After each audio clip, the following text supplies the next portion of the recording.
कोकणातील प्रत्येक अपडेट जाणून घेण्यासाठी आजच माझे कोकणच्या सोशल मीडिया प्लॅटफॉर्मला लाईक, फॉलो आणि सबस्क्राईब करा। रायगड जिल्ह्यातील श्रीवर्धन आणि म्हसळा तालुक्यात 5 विनापरवाना शाळा सुरू असल्याची धक्कादायक बाब समोर आली आहे। या शाळांबाबत शिक्षण विभागाला माहिती असूनही अद्याप ठोस कारवाई झाली नसल्याचा आरोप होतोय। मार्च महिन्यात नोटीस आणि जून महिन्यात स्मरणपत्र देण्यात आलं, मात्र त्यानंतरही या शाळा सुरूच असल्याचे समोर आले आहे।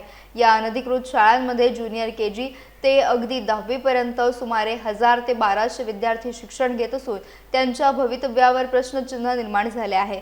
या प्रकरणाची गंभीर दखल घेत रायगड जिल्हा परिषदेचे शिक्षण सभापती चंद्रकांत कळंबे यांनी संबंधित अनधिकृत शाळांवर फौजदारी गुन्हे दाखल करण्याचे आदेश दिलेत। या संदर्भात जिल्हा परिषद अध्यक्ष, शिक्षण अधिकारी आणि शिक्षण विभागाच्या अधिकाऱ्यांची देखील भूमिका महत्त्वाची ठरणार आहे।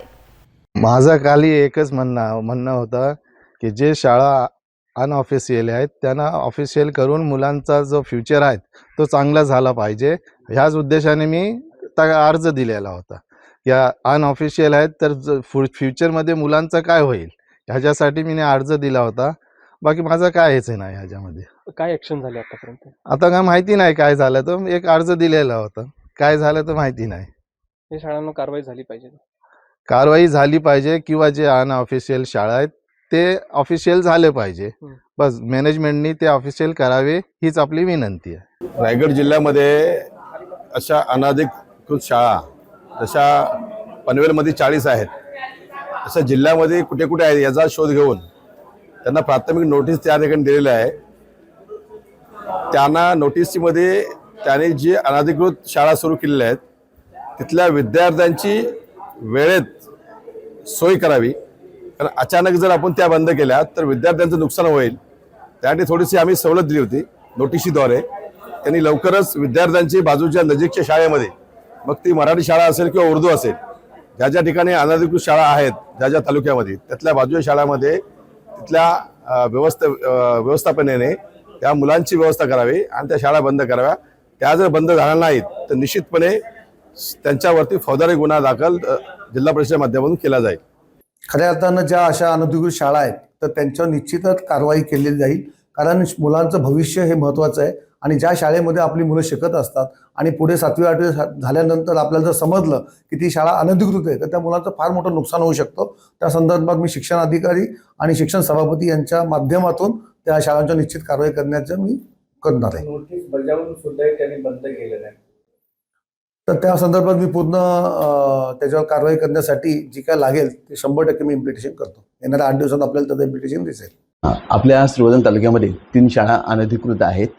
त्या शाळांना आपण मार्चमध्ये पत्र नोटीस दिलेली आहे। त्यानंतर ते शाळेतले विद्यार्थी अन्य शाळेमध्ये, अधिकृत शाळेमध्ये आपण दाखल करावे असं त्यांना आपण त्या नोटीसमध्ये बजावलेलं आहे।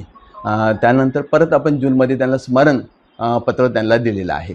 या शाळांवर पुढे काय कारवाई झाली का तसं सोडून दिलेलं आहे? नाही, प्रोसेस चालू आहे सर त्या शाळांवरती कारवाई करण्याची। शाळांची नावं कोणती? त्या शाळा आपल्या तालुक्यामध्ये 3 आहेत। एक रानवलीमध्ये न्यू इंग्लिश स्कूल, अंजुमन स्कूल रानवली, त्यानंतर पॅराडाईज स्कूल आराठीमध्ये आहे, त्यानंतर आयर मोहल्ल्यामध्ये एक इंग्लिश शाळा आहे। अशा 3 शाळा आहेत। हे किती वर्षापासून शाळा चालू आहे? साधारणतः आपल्याला ह्या वर्षात त्यांची माहिती आलेली आहे आपल्याकडे।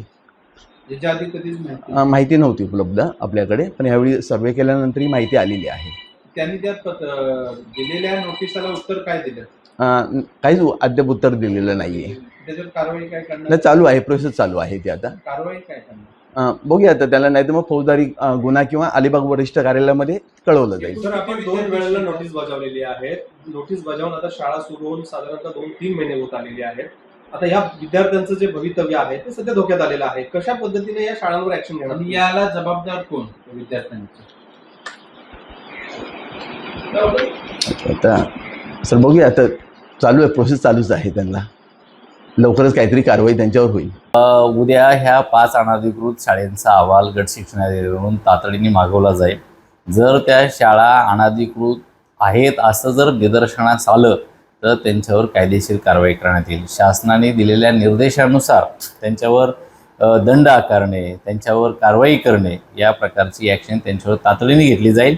उद्या तिथले गट शिक्षणाधिकारी यांना समक्ष किंवा तिथं जे काही क्षेत्रीय अधिकारी आहेत यांना समक्ष भेट देऊन तिथली शाळेची परिस्थिती पाहून घेऊ आणि जर त्यांच्याकडे शासनाची कुठली कागदपत्र मान्यतेची उपलब्ध नसतील तर अशा विद्यार्थ्यांचं नुकसान होणार नाही आणि पालकांना सुद्धा आवाहन केलं जाईल की अशा अनधिकृत शाळेमध्ये जर आपली मुलं दाखल केली तर विद्यार्थ्यांचं नुकसान होऊ शकतं.